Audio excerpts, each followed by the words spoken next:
Salam sejahtera, terima kasih karena bersama dengan saya di Nazilin Unity Channel. Saudara-saudara sekalian, selepas baru-baru ini tular tentang keputusan ataupun status pendidikan calon Perikatan Nasional, kali ini kali kedua pula tentang status hutang atau liability calon Perikatan Nasional yang didakwa kononnya mempunyai hutang dengan Along. Yang ketiga ini benar-benar paling mengejutkan kita.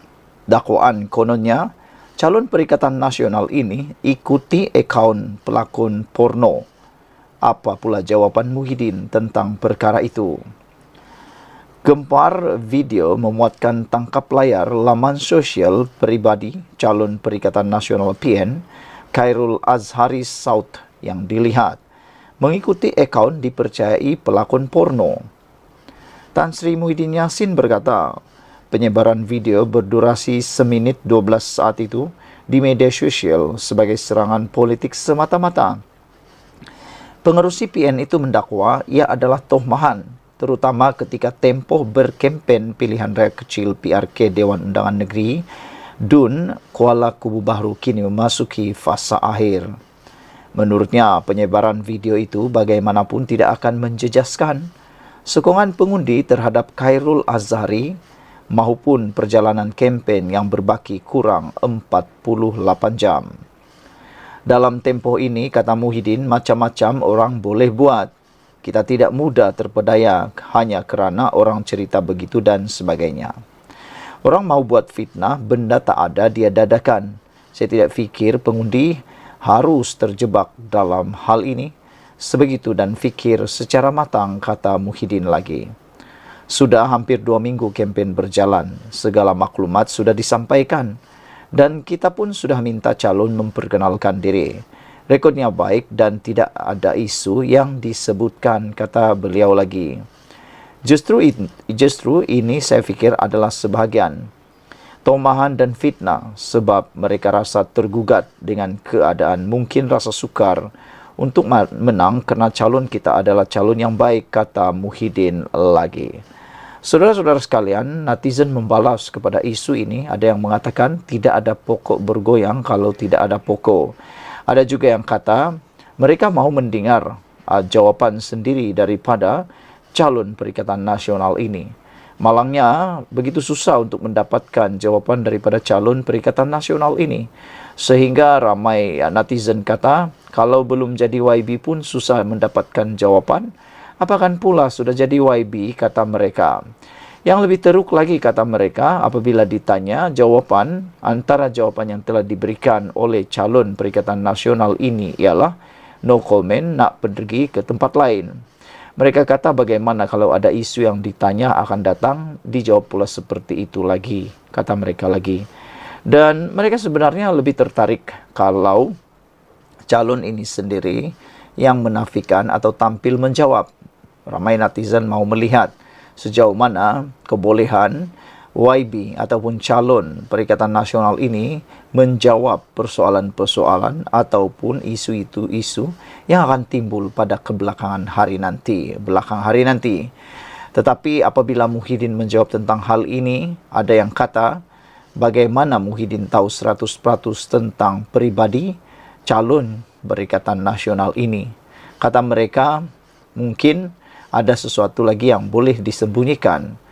Semua orang sukar untuk difahami, dipercayai atau dikenali 100%, kata netizen. Walau bagaimanapun, apabila Muhyiddin menjawab dakwaan calon Perikatan Nasional ikuti akaun pelakon porno, Muhyiddin kata itu hanyalah serangan politik semata-mata.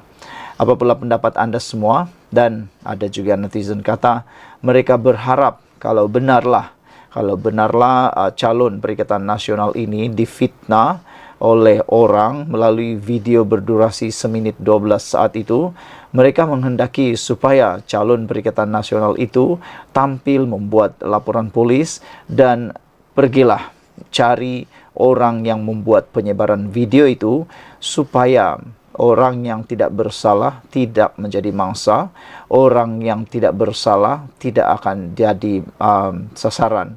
Semoga calon Perikatan Nasional ini dapat melakukan sesuatu untuk membersihkan nama beliau. Sekian dulu Malaysia kita punya, kita jaga sama-sama cintai Malaysiaku. Bye-bye. Salam sejahtera, terima kasih kerana bersama dengan saya di Nazilin Unity Channel. Daulat tuanku, daulat tuanku. Ini titah pemangku Sultan Johor. Baginda kata, titahkan, jangan guna agama sebagai alat politik. Sudah banyak kali institusi diraja, bahkan Raja-Raja Melayu mengingatkan supaya agama tidak dijadikan bahan atau alat dalam politik, kerana ianya akan menyentuh isu 3R yang amat sensitif di negara ini. Jadi ramai netizen, bahkan kita setuju bahawa apa yang disorkan, apa yang diingatkan, apa yang dititahkan oleh Kebawah Duli Yang Maha Mulia Pemangku Sultan Johor, supaya jangan guna agama sebagai alat politik, patut diingati dan diambil berat oleh semua ahli politik yang ada di Malaysia. Pemangku Sultan Johor Tunku Muhammad Ismail memberi amaran supaya ahli politik negeri ini tidak menggunakan agama sebagai alat politik mereka. Tunku Mahkota Ismail bertitah, setiap ahli Dewan Negeri juga perlu sentiasa menjaga imej masing-masing sebagai wakil rakyat yang dilantik, kerana mereka mempunyai tanggungjawab memelihara kredibiliti institusi Dewan Undangan Negeri Dun Johor. Saya tidak mahu ada seorang pun ahli politik di Johor yang sewenang-wenangnya menyebabkan sentimen perpecahan rakyat, tulis Baginda lagi. Polis harus menjadi alat untuk menyatukan semua pihak, bukan memecah belahkan bangsa Johor. Jangan sesekali gunakan agama sebagai alat politik, titah Baginda lagi. Baginda bertitah demikian ketika merasmikan pembukaan persidangan ketiga Dewan Undangan Negeri Dun Johor ke-15 di bangunan Sultan Israel di sini hari ini. Dalam pada itu, Tunku Mahkota Ismail turut memuji ahli Dewan Undangan Negeri Johor yang kini semakin matang dan profesional dalam menjalankan tugasan mereka atau tanggungjawab mereka. Saya ingin mengucapkan sabas dan tahniah kepada semua ahli Dewan Undangan Negeri Johor kerana kini lebih matang dan lebih profesional dalam menyampaikan perkhidmatan kepada rakyat. Seterusnya, tidak merencatkan ekonomi negara ini walaupun mempunyai ideologi dan fahaman politik yang berbeza, tulis Baginda. Saya ingin mengingatkan setiap pemimpin Johor untuk sentiasa mengutamakan kepentingan rakyat dan setiap tindakan dan keputusan.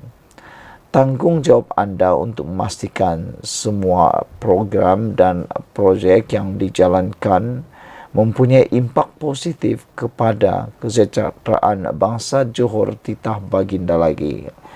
Sementara itu, Tunku Mahkota Ismail turut mengingatkan sama ada semua pihak tidak mengambil mudah isu sensitiviti agama demi menjaga keharmonian di negeri ini. Baginda bertitah, penguatkuasaan undang-undang yang lebih tegas perlu dilaksanakan bagi membendung perkara yang mengganggu keharmonian dalam kalangan masyarakat dari berulang di masa hadapan.